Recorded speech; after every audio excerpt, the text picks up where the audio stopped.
Bonjour Vincent. Bonjour Bertrand. Combien de startups meurent à cause des mauvaises relations entre les associés? Alors combien je sais pas, par contre dans celles qui meurent, je sais qu'il y en a 65% qui échouent à cause d'incompatibilité entre les associés et d'un problème, un affrontement frontal entre associés. C'est pour ça que vous avez créé Entrep. Exactement. Vous êtes dit, il y a un vrai problème là, il faut donner des solutions qui soient un peu rationnelles, tout n'est pas que dans le feeling en fait. Exactement, le but c'est d'objectiver des choses qui se font un petit peu au doigt mouillé, alors que c'est un facteur prépondérant dans le succès d'une boîte. On a commencé par les étudiants entrepreneurs il y a 2 ans quand on a créé Entrep. Aujourd'hui on s'adresse à un panel d'entrepreneurs plus large, de la start-up au moment de la création, en passant par la PME. Parce que quand on est une PME et qu'on existe depuis 10 ans, à un moment on cherche aussi à s'associer, à faire rentrer un nouvel associé pour se diversifier, etc. Et là on agit encore une fois. Vous avez mis en place des outils en plateforme pour faire un suivi longitudinal.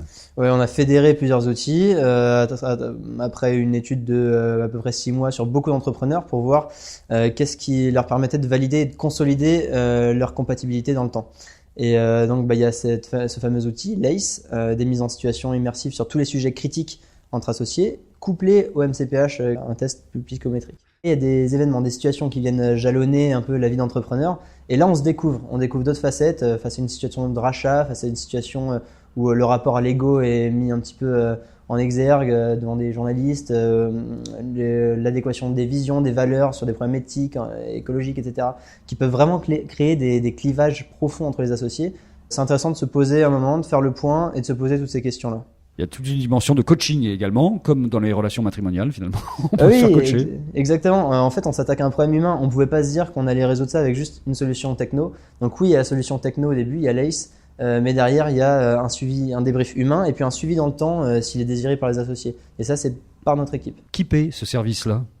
Alors, il y a 2 manières. Il y a les entrepreneurs qui peuvent accéder au service et dans ce cas-là, ce sont eux qui le payent. La deuxième manière, c'est qu'on vend aux fonds d'investissement, aux investisseurs et aux réseaux d'accompagnement. Très intéressant, ça formule ça met sur la table plein de choses. Je suis convaincu qu'il y a un énorme truc à faire.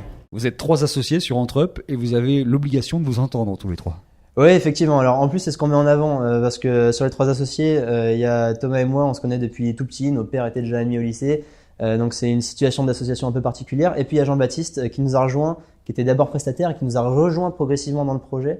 Et donc c'est 3 relations un petit peu différentes, mais dont on a su tirer, dont on exploite encore aujourd'hui les forces, le plein potentiel. Et on apprend beaucoup, même avec notre outil, on a appris beaucoup de choses sur nous.